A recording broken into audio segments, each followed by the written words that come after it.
আমার হাজব্যান্ডের পরিবার, মানে আমার শ্বশুর বাড়ি, বাংলাদেশের কোনো একটা জায়গায়, আমি আর বললাম না, এবং তারা পরে পড়াশোনার জন্য দেশের বাইরে চলে যান।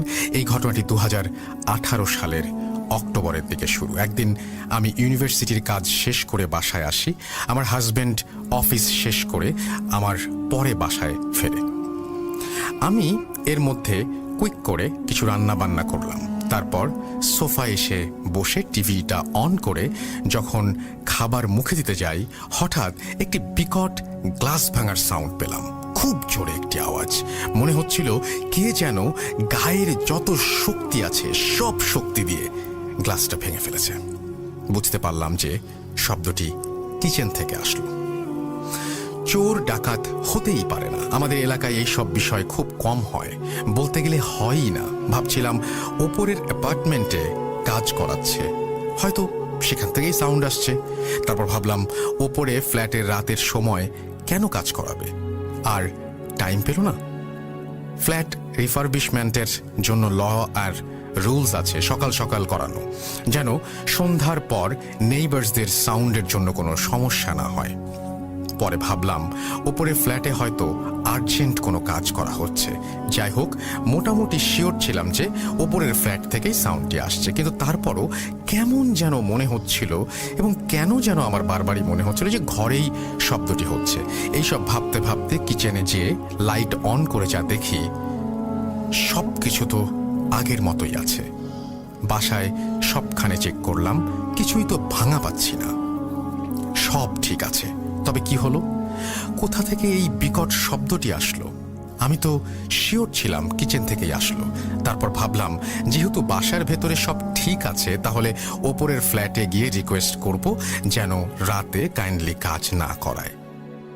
এই কথাটি বলার জন্য ওপরের ফ্ল্যাটে আমি রওনা দিলাম। যে বেল টিপে দেখলাম যে কেউ দরজা খুলছে না, ভেতরেও কোনো আওয়াজ নেই। তার মানে কি কেউ বাসায় নেই?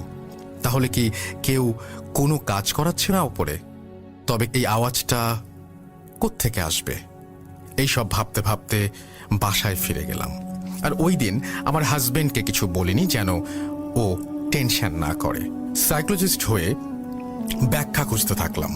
তাই ভাবলাম হয়তো আমার নিজের মনের ভুলও হতে পারে, কিন্তু কেন যেন পুরো রাতটা ঘুমাতে পারলাম না আমি। পরের দিন সেম টাইমে ইউনিভার্সিটির কাজ শেষ করে বাসায় আসলাম। অ্যাজ ইউজুয়াল সন্ধ্যার খাওয়া তৈরি করলাম, টিভি অন করলাম আর খেতে লাগলাম। হঠাৎ আবারও সেম সাউন্ডটি হলো, আজকেও একই টাইমে একই সাউন্ড। আজব, আজকে একটি ভয় কাজ করলো যে হয়তো গতকাল কোনো চোর ঘরে ঢুকতে চাচ্ছিল আর পারেনি দেখে হয়তো আজকেও ট্রাই করছে। যদিও শিওর ছিলাম কেমন জানি যে চোর না, কিন্তু কখন কি হতে পারে কে জানে। তবুও কখনো মাথায় আসেনি যে অলৌকিক কিছু ঘটতে পারে। ভয় লাগছিল। পুলিশ কল করার উদ্দেশ্যে ফোন হাতে নিতে নিতেই দেখলাম একটি সাদা আলো আমার করিডোর দিয়ে পার হয়ে যাচ্ছে। বুঝে ওঠার আগেই আরেকটি বিকট শব্দ হলো। আমি চমকে উঠলাম। মনে হচ্ছিল যে কে যেন আমার বাসার গেইটের দরজা খুব জোরে বাড়ি দিল, কিন্তু দরজা তো বন্ধই ছিল। কিছুই বুঝে উঠতে পারলাম না কি হচ্ছে আমার সাথে। বলে রাখা ভালো যে টিভি রুমের কিচেনের মাঝখানে একটি লম্বা হলওয়ে আছে, যেখান থেকে ডাইরেক্ট কিচেনে যায় টিভি রুম থেকে। খিদে চলে গেছে। কিছু না খেয়েই কিচেনে প্লেট রাখার উদ্দেশ্যে রওনা দিলাম।